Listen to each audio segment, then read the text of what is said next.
تو ہمیں اپنی سوچ کو تبدیل کرنا پڑے گا.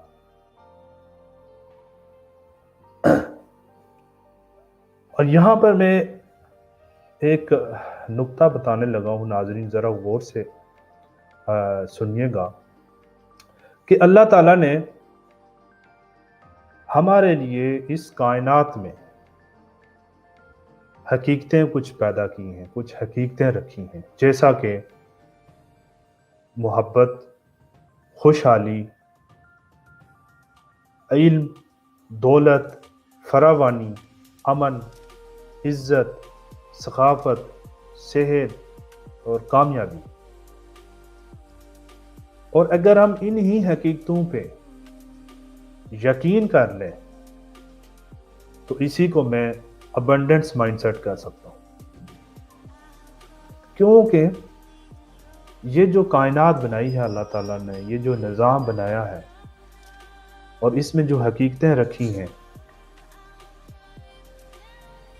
یہ حقیقتیں بھی لازوال ہیں، لامحدود ہیں، بالکل اسی طرح جس طرح اللہ تعالیٰ کی ذات لامحدود ہے.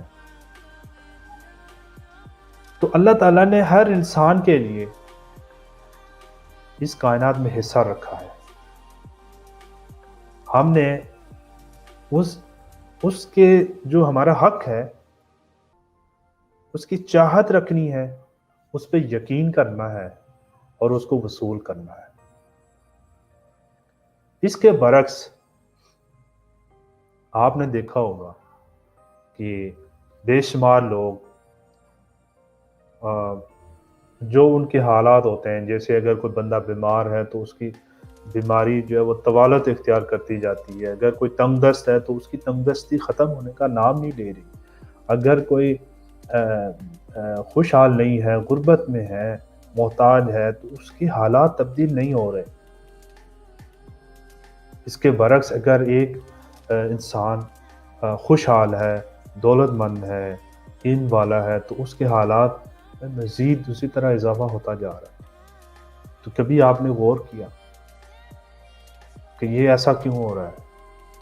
وہ اس لیے ہو رہا ہے کہ وہ اپنی سوچ میں جس چیز کو ڈومینیٹ کرے گا، جس چیز کے بارے میں زیادہ سوچے گا، وہی اس کے تجربات میں اس کو ریٹرن میں نظر آئے گی. کیونکہ ہم نے پہلے جو بات کی ہے کہ ہر عمل کا ایک رد عمل ہے.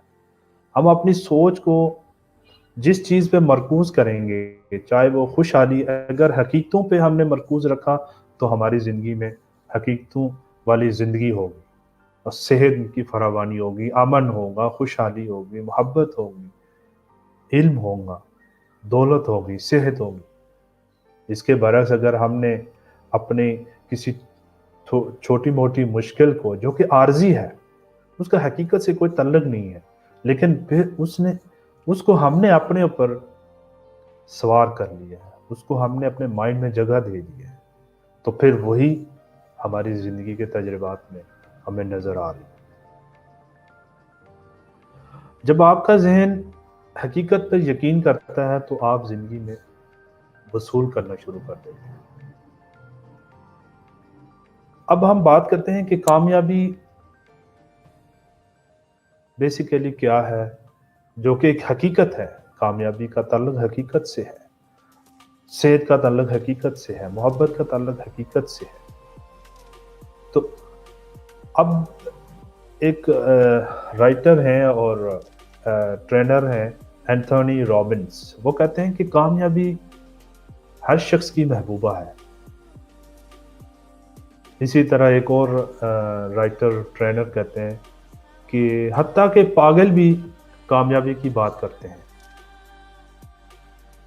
پھر سوال یہ پیدا ہوتا ہے کہ کامیابی ہر شخص کا خواب ہونے کے باوجود اس کے حصے میں کیوں نہیں آتی؟ صرف کامیابی سے چند ہی لوگ کیوں لطف اندوز ہو رہے ہیں؟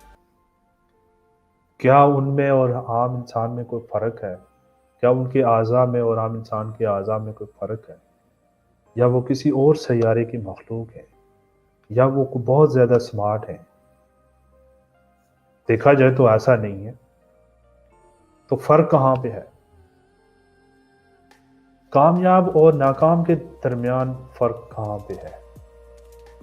افسر اور محتاط کے درمیان، مقرر اور سامع کے درمیان،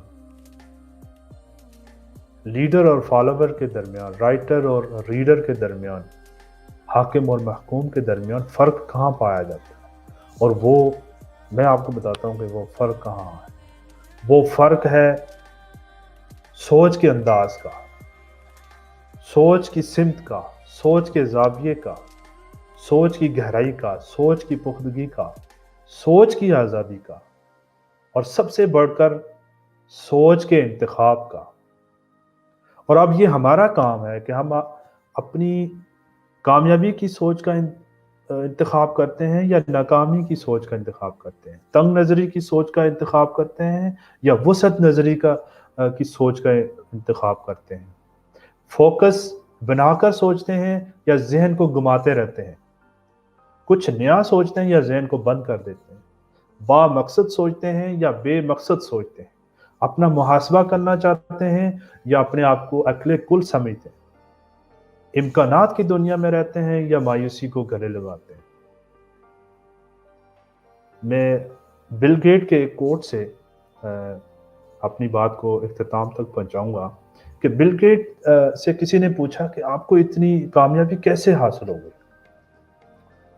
تو اس نے بڑا خوبصورت جواب دیا، اس نے کہا کہ مجھے یقین تھا کہ اللہ تعالیٰ نے ہر شخص کو 2 آنکھیں، 2 کان، 2 ہاتھ، دماغ، دل ایک جیسے ہی دیے ہیں اور ایک طرح سے پیدا کیا ہے، اور اس نے کامیابی کا دروازہ سب کے لیے کھلا رکھا ہے، کسی خاص کے لیے یا کسی عام کے لیے بند نہیں کیا ہوا، بلا تفریق کھلا رکھا ہوا ہے۔ تو میں نے بھی اپنی زندگی میں اپنے لیے کامیابی کا انتخاب کیا۔ چنانچہ دوستو، کامیابی ایک فیصلہ ہے، جو اسے بر وقت کر لیتا ہے اسے کامیابی حاصل ہو جاتی ہے اور اسے ناکامی کا سامنا نہیں کرنا پڑتا۔ بس ہمارا کام یہ ہے کہ ہم کامیابی والی سوچ کو اپنائیں اور ناکامی والی سوچ کو نہ اپنائیں۔ پھر دیر کس بات کی؟ سوچیں، سوچ بدلیں اور زندگی بدلیں۔ اسی کے ساتھ آپ سے اجازت چاہتا ہوں۔ Thank you very much.